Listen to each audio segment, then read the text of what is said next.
इंग्रजी आणि हिंदी ही दुसरी भाषा पहिल्या वर्गापासूनच 12वी पर्यंत सक्तीची करण्यात यावी ही शिफारस माननीय उद्धवजी ठाकरेंच्या मंत्रिमंडळाने स्वीकारली। पण तो स्वीकारल्यानंतर अंमलबजावणी करायची की नाही त्या अनुषंगाने कमिटी नेमली होती। त्या कमिटीची बैठकच झाली नाही, कारण त्याच्याच आधी तुम्ही सगळं सुरत गुवाहाटी अशी जी एक यात्रा काढली त्याच्यात सरकार पाडलं, त्याच्यामुळे त्या कमिटीची बैठकच नाही झाली। की देवेंद्र फडणवीसांमुळे दोन भाऊ एकत्रित आले, याचं क्रेडिट मला घ्यायचं आहे, मी त्याच्याबद्दल आनंदी आहे। बरं, जसं आम्हाला दोघांना भावानं एकत्र आणलं तसं आता तुम्ही तिकडे पण काही एकत्रीकरण करतात का? ज्या सध्या काही बातम्या चालू आहेत, विलीन होणार विलीन होणार विलीन होणार, लोक वाट बघतायत। ते मंत्रिमंडळ काय स्वीकारताय? इंग्रजी आणि हिंदी ही दुसरी भाषा पहिल्या वर्गापासूनच 12वी पर्यंत सक्तीची करण्यात यावी ही शिफारस माननीय उद्धवजी ठाकरेंच्या मंत्रिमंडळाने स्वीकारली। आता त्याचे पुढे जाऊन सांगतो, एकदा मंत्रिमंडळाने एखादी गोष्ट स्वीकारल्यानंतर GR काढण्याकरता मंत्र्याकडे जातं का? नाही जात। एकदा कारण मंत्रिमंडळामध्ये GR सहित आपण मान्यता देतो, त्यानंतर त्याची कारवाई खाली होते सगळी।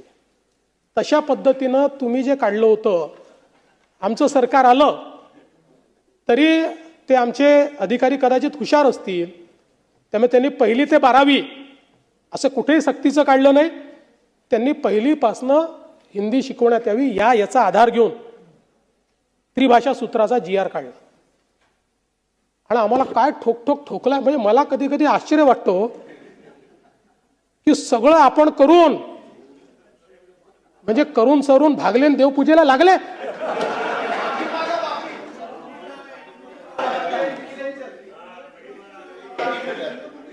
नाही, ते करू ना आपण, नाही नक्की करू। मला सांगायचं एवढंच आहे की बरं, पुन्हा त्याच्यावर आमचे राजसाहेब त्यांच्यासोबत गेले आणि दोघांनी सांगितलं देवेंद्र फडणवीसांमुळे। मला याचा आनंद आहे। या सभागृहाच्या आपल्या कामकाजातही आलं पाहिजे की देवेंद्र फडणवीसांमुळे दोन भाऊ एकत्रित आले, याचं क्रेडिट मला घ्यायचं आहे, मी त्याच्याबद्दल आनंदी आहे। पण सगळं करायचं तुम्ही आणि ठोकायचं आम्हाला। मराठीसाठी आम्ही दोघं भाऊ एकत्र आलो, आता मुख्यमंत्री त्यांचं क्रेडिट घेत आहेत। दोन बंधूंना मी एकत्र आणले, म्हणजे हे आत्ताच्या काळात एक ती विंदा करंदीकरांची कविता आहे, त्यातल्या 2 ओळी आहेत। लढवून बांधवाना संहार साधणारा गीता खुशाल सांगे,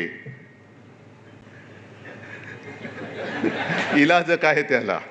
म्हणजे आधी भांडवायचं, भांडणं लावायची आणि मग आम्हीच सगळं केलं। भावाभावात भांडणं लावायची, संवाद घडवायचा आणि मग गीता सांगायची, उपयोग काय त्याचा? इलाज तरी काय त्याला? बरं, जसं आम्हाला दोघांना भावानं एकत्र आणलं तसं आता तुम्ही तिकडे पण काही एकत्रीकरण करतात का?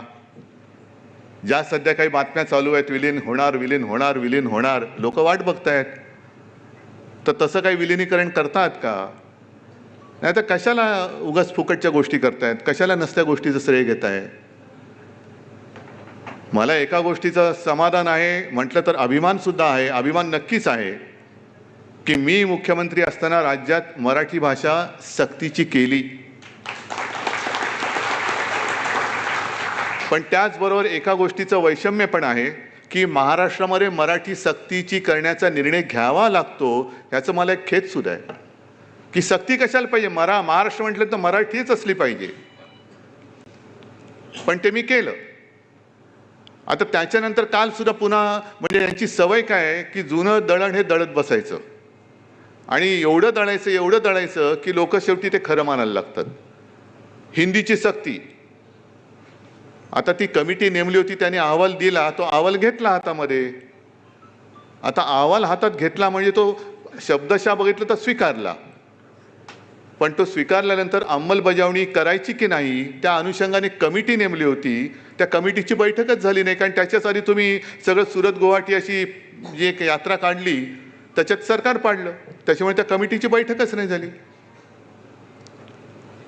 बरं, तो निर्णय जर का आम्ही घेतला म्हणून तुम्ही लादणार होतात, तर मग असे अनेक निर्णय होते, ते का तुम्ही रद्द केले? मराठी भाषा भवन अजूनही उभंच राहत नाहीये.